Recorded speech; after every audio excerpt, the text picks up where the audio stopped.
Katie Porter and AOC, two people with very high profiles, but one thing they both have in common, apart from being Democrats, is they do always use their time, their platform, to make sure the issues that they are concerned about, that they've been put there to give those who don't have a voice, specifically and particularly on students and education. Today, AOC and Katie Porter were just storming. And what Katie Porter says is a really good point, by the way. She says, you can't just use the argument you don't like the Democrats or you don't like the way things are going. That is not a solution. It really isn't. In fact, it's weak politics. Come up with some alternatives. And I now recognize Ranking Member Porter for her opening statement. I'm okay, actually. You can keep them. Thank you, Madam Chairwoman. As a single mom of 3 school-aged children and a former 8th grade teacher, I know how important it is that kids learn in the classroom and that we encourage their curiosity. Many members of this committee are also parents, and we all want what is best for our kids. We want them to feel supported and capable. We want them to be learning and be able to attain good, high-paying jobs in the future. Where we as parents can't reasonably teach our kids everything, we of course rely on our communities, including after-school programs and sports, to help fill in the gaps. We rely on our school to help our children learn. And working parents like me rely on educators to keep our kids safe so that we can do our jobs. We're here today to discuss our nation's K-12 public education system. And it's true that in many communities, our elementary and secondary schools barely get a passing grade. I am concerned, though, that over the next hour or more, my colleagues will be more interested in pointing fingers than in fixing problems, more interested in looking backwards than in looking forward. 2 of the fingers that are being pointed are at COVID-19 school closures and then at so-called woke programs that indoctrinate students. Look, none of us, least of all me, miss the days of Zoom school with people yelling about who's taking up the bandwidth and who's using the iPad right now. It sucked. It was terrible for parents. It was terrible for teachers. And most of all, it was terrible for kids. There's no doubt that COVID-19 disrupted learning. Many kids missed out, and there is a real learning recovery that we need to be focusing on. So I'm not arguing with my Republican colleagues about that point.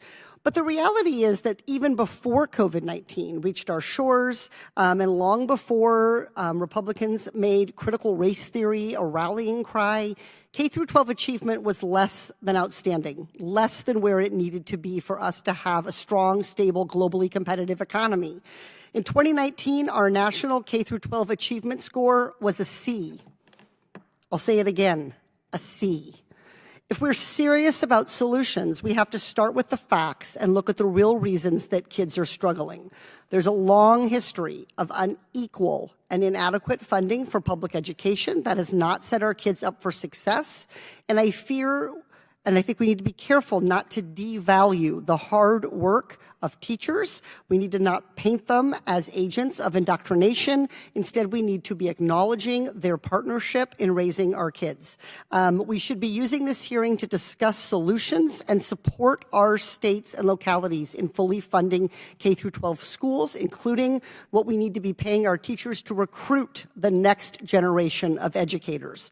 That's how we're going to achieve better outcomes for students. So I want to encourage my Republican colleagues today to look forward, to look for solutions to the problems rather than looking at the past, and to really have a collaborative approach on what we can do to make a difference. Not just pointing fingers at Democrats or at progressive policies, but instead asking what are the best policies for our kid, period, regardless of which side of the aisle they're coming from. Whining about left-wing ideologies, that's not going to bring us closer to solving the challenges of K-12 education. So if we really want to address problems in our school system, we're going to need to take a closer look at how our education system is funded, how things have changed post-pandemic, and we need to uplift data-driven strategies that are working to educate kids. Elementary and secondary education matters to all of us. Whether your kids are out of school, whether you've never had kids, whether you're glad to see them go in the morning, we all benefit from having a strong educational system where kids are safe to focus on learning. And to get there, we need to find the solutions and make sure that we are adequately funding them. So with that, again, I thank our witnesses. I look forward to your testimony, and I yield back. Mr. Grothman for his 5 minutes. Hope I got the right one here. Good. A couple questions. We'll start with Ms. Gentles or Dr. Malkus, who wants to jump in here. What's been going on with math scores in this country over the last 40 years, say? Over the long trajectory, math scores have been going up depending on the test you're looking at. The long-term trend from NAEP is a great measure of basic skills. They've been trending up until about 2012. At that point, we sort of hit the zenith. You can see this in a number of scores.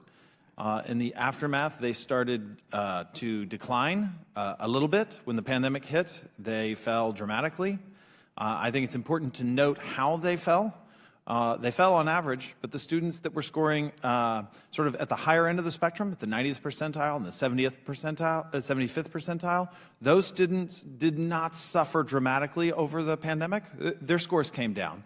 The students in the lower end of the spectrum, 10th percentile, 25th percentile, the floor fell out on their scores.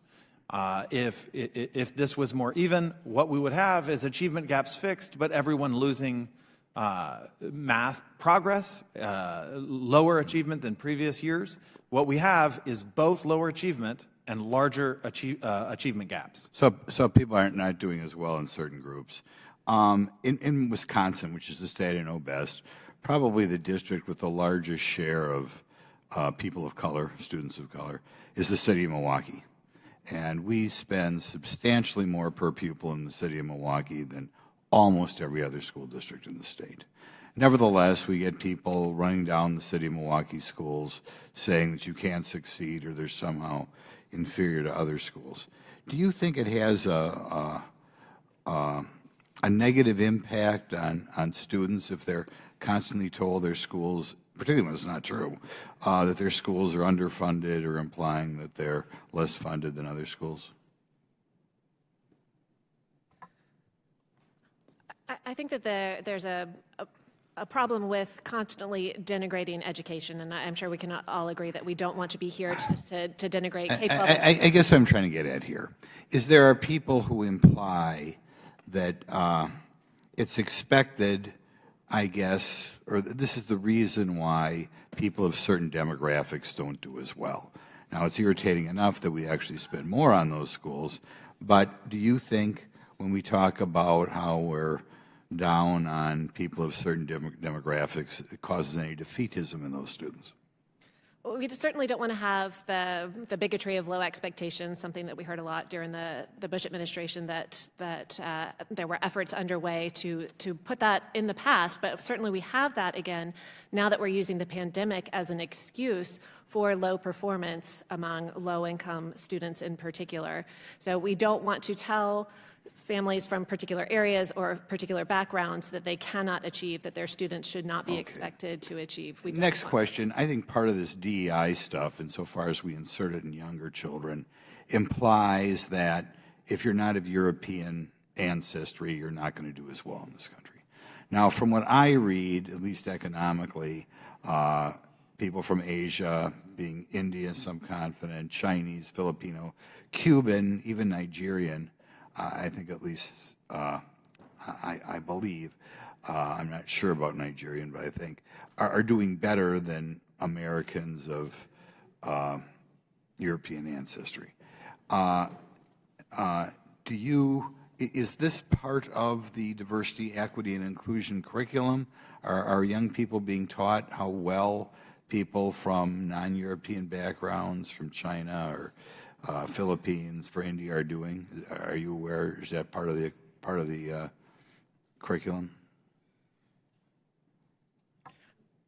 That doesn't sound like something that would be part of curriculum, but we should be clear that even relatively affluent U.S. students do not score as high on math as average performing students in places like Japan or South Korea or Hong Kong. So all of our students are struggling. Okay, I guess the point I'm trying to get to, are students from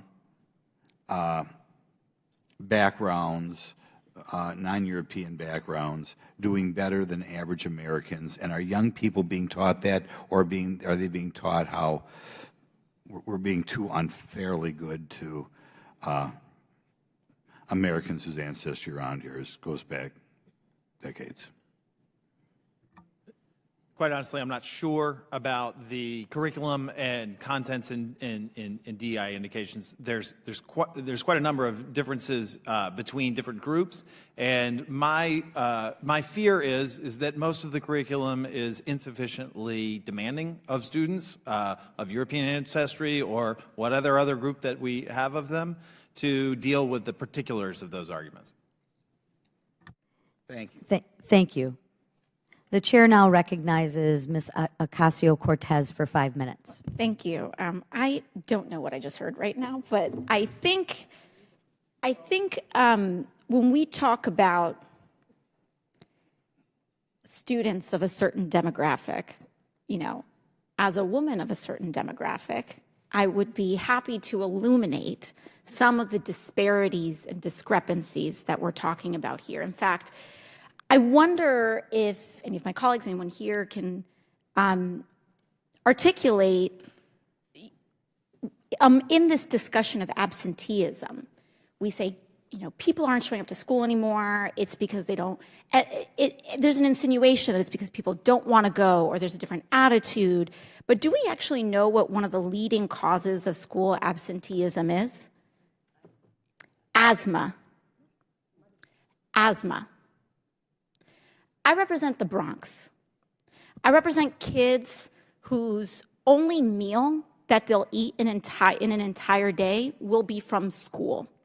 I represent kids whose the cleanest air that they'll breathe in their entire day, maybe if they're lucky, will be from their school. That the safest place that they will be in a day will be their school. And so when we come here, we talk about schools. But if you close your eyes and put yourself in a classroom of someone else's district, you'll see that the challenges are different here. So this is not about what we're teaching about European versus non-European descent. This is about the fact that the Bronx has one of the highest childhood asthma rates in the country. And climate curriculum, and when we talk about the importance of having clean air and clean water, it has a direct outcome on people's scholastic performance. So as we transition in this time of a pandemic, a respiratory disease, and we wonder why one of the highest childhood asthma rate geographic zones in the country is struggling with absenteeism, knowing that respiratory disease is a major factor in that, maybe we try to solve that problem. Maybe we take a look at some of the environmental and some of the economic factors in getting to a school. Ms. Fort, you have extensive experience in this issue. Can you speak a little bit towards some of those economic and environmental factors that you see and how they affect communities and their ability to navigate educational outcomes? The screen. Thank you for that question. At the Education Trust, particularly when you think about the pandemic, the research is clearly there that what impacted our students was healthcare, loss of employment of their families, the lack of technology accessibility. And this really had an impact on their livelihood, which of course had an impact on their school day. And as Representative Ocasio-Cortez pointed out, for many of these students, where they actually are supported best, where they are being able to take advantage of services and the supports that they need to actually succeed in school is at school, which we believe is the right place for many of these services. In addition, we know that lack of mental health supports that they faced during the pandemic needed to be supplemented while at school. And so we are happy to see from this recent investment of the American Rescue Plan, the significant investment in schools that helped schools reopen, that made sure teachers had the supports that they needed, and most of all, made sure that more children had support for mental health services. Thank you so much, Ms. Ford. And this correlates with what we've seen, not just in the Bronx, but across the country. We saw admissions, mental health admissions of children that were highly disruptive. Their ability to be healthy is what can determine whether they show up to school and how well they do in school. On top of that, when we talk about social issues and when people want to critique social inclusion in schools, housing, as you mentioned, is a core underlying factor in how well someone does in school. If you don't have a home or a bed to lay your head on, how are you going to perform well in school? And when we talk about inclusion and those issues, one of the highest rates of childhood homelessness and one of the highest contributors and factors is if they're LGBT. Because if they go home to a place that will kick them out of their house because they are gay or trans or queer, how can we imagine them doing well in school? And so if school isn't safe for them, if home isn't safe for them, and if we allow a culture that continues to marginalize LGBT people to the point that their existence can't even be affirmed in school, how can we expect them to do well? And with that, I yield back.